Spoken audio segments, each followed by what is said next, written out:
दोस्तों, आज की इस कहानी में आपका स्वागत है। जब मैं उठता हूं तो सबसे पहले मैं मौसमी का जूस पीता हूं, क्योंकि मुझे चाय पसंद नहीं है। उसके बाद मैं नहाने के लिए बाथरूम में चला जाता हूं। मैंने उस दिन भी वैसा ही किया और बाथरूम का दरवाज़ा खोल दिया। वहां देखा कि आरती दीदी नहा रही थी। अंदर से दरवाजे की कुंडी नहीं लगाई थी। वह दोनों हाथों से अपनी दोनों मौसमी पर साबुन लगा रही थी और उसकी आंखें बंद थीं। इसीलिए उसने यह महसूस करने में थोड़ा समय लगा कि मैं उसके सामने खड़ा हूं। उस पल मैंने जो देखा उसे मैं कभी नहीं भूल सकता। उस सीन में उसके दोनों मौसमी दिख रहे थे और मैं उन्हें देख रहा था। मेरा पीने का मन कर रहा था। तभी उसने अचानक अपनी आंखें खोली, लेकिन उसे पता नहीं था कि मैं बाथरूम में हूं। फिर उसी समय मैंने बाथरूम का दरवाजा बंद कर दिया और अपने कमरे में चला गया। मैं उस दृश्य की कल्पना अपनी आंखों से कर रहा था। मैं आरती दीदी की मौसमी को याद कर करके कमरे में बैठ गया और अपने हथियार को ऊपर नीचे करने लगा। ऐसा करते समय अचानक आरती दीदी मेरे कमरे में आ गई। मैं घबरा गया और जल्दी से सब कुछ ढक लिया, लेकिन तभी आरती दीदी ने देख लिया कि मैं क्या कर रहा हूं। दोस्तों, मेरा नाम सुमित है। मेरी उम्र 23 साल है। मैं दिखने में बहुत अच्छा नहीं हूं, लेकिन इतना भी बुरा नहीं हूं। दोस्तों, मैं नोएडा शहर में रहता हूं। मैं और मेरे पापा प्राइवेट कंपनी में नौकरी करते हैं। यह 1 साल पहले की बात है। मैं उस समय जॉब पर नहीं था और मैं घर पर अकेला रहता था। पापा ने एक बार कहा था, तुम ऐसा क्यों नहीं करते? अगर तुम यहां अकेले बोर हो गए हो तो कुछ दिनों के लिए गांव चले जाओ। अपने मुंह बोले, मामी मामा के यहां तुम्हें भी थोड़ा अच्छा लगेगा और मन तरो ताज़ा महसूस करेगा। मामी मामा भी खुश होंगे और तुम भी बोर नहीं होगे। पापा के ऐसा कहते ही मैं तुरंत सहमत हो गया। अगली सुबह मैं रेलवे स्टेशन से ट्रेन में चढ़ गया और मेरे बगल वाली सीट पर एक गोरी खूबसूरत लड़की अकेली यात्रा कर रही थी। जैसे ही मेरी नज़र उन पर पड़ी, तभी ट्रेन चल पड़ी और ठंडी हवा आ रही थी। वो झपकी ले रही थी और मैं उसे देख रहा था, जबकि उसने अपना सिर मेरे कंधे पर रख दिया और मुझे अपने शरीर में एक अलग सनसनी महसूस हुई। मेरी टाइट जीन्स की वजह से मेरा हथियार खड़ा नहीं हो पा रहा था। मैं तुरंत यह देखने के लिए खड़ा हो गया कि कोई मेरी ओर ध्यान दे रहा है या नहीं। कोई मुझे नहीं देख रहा था, तो मैंने अपने हथियार को हाथ से सेट किया।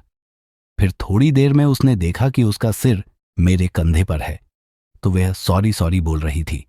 मैंने तुरंत उसे रोका और कहा, नहीं नहीं, सॉरी मत बोलो। ठीक है।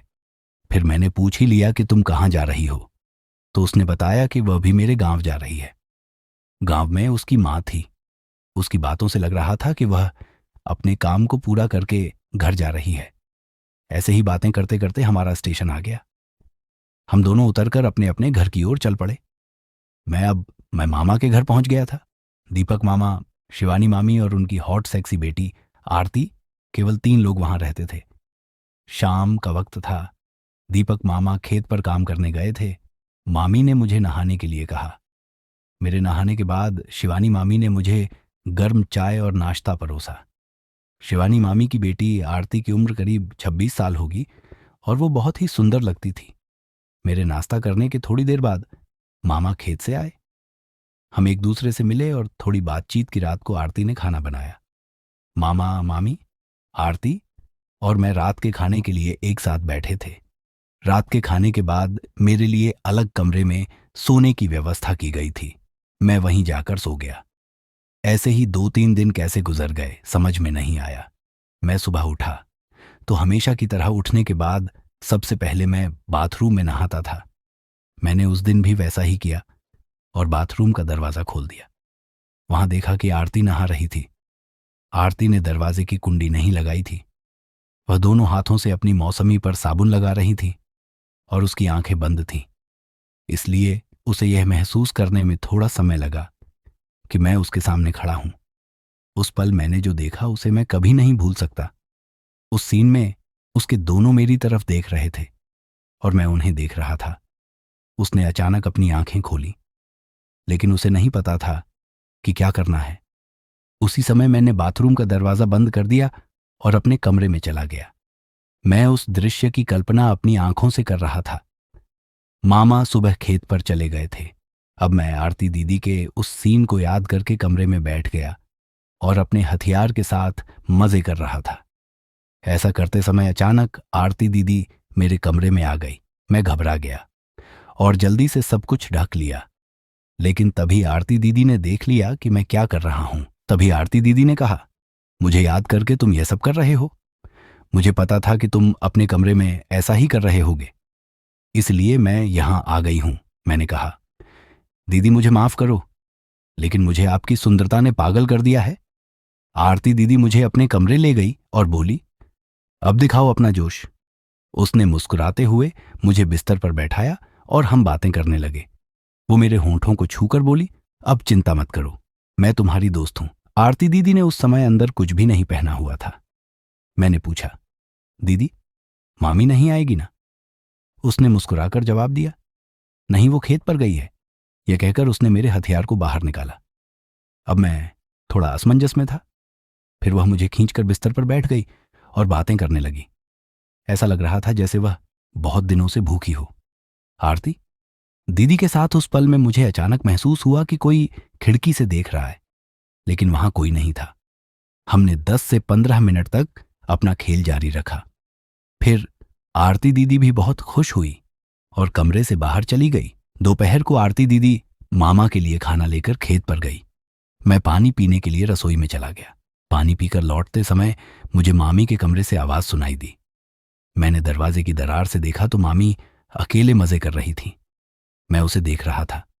अचानक मामी मुस्कुराई और बोली, सुमित, मुझे पता है कि तुम मुझे देख रहे हो। अंदर आओ, नहीं तो मैं तुम्हारे मामा को बता दूंगी कि कल तुम आरती के साथ क्या कर रहे थे। मैं डर गया और कमरे में चला गया। हालांकि मामी पतली थी, लेकिन उनकी मौसमी बहुत बड़ी थी। उसने मुझे और आरती को एक साथ देखा था, तो अब मुझे एहसास हुआ कि मुझे उसके साथ कुछ समय बिताना होगा। और मैंने उसे धीरे से गले लगाया और मामी भी तैयार थी। और फिर हमने खेल शुरू किया। 1 घंटे बाद हमने आराम किया और मैं फ्रेश होकर आंगन में बैठ गया और आरती दीदी वापस आ गई। फिर मौका मिलते ही मैंने आरती दीदी से पूछा, क्या तुमने इससे पहले ये खेल किया था? उसने कहा, हाँ, मैंने पहले कई बार ये खेल किया है और जिसके साथ किया है उससे शादी करना चाहती हूँ।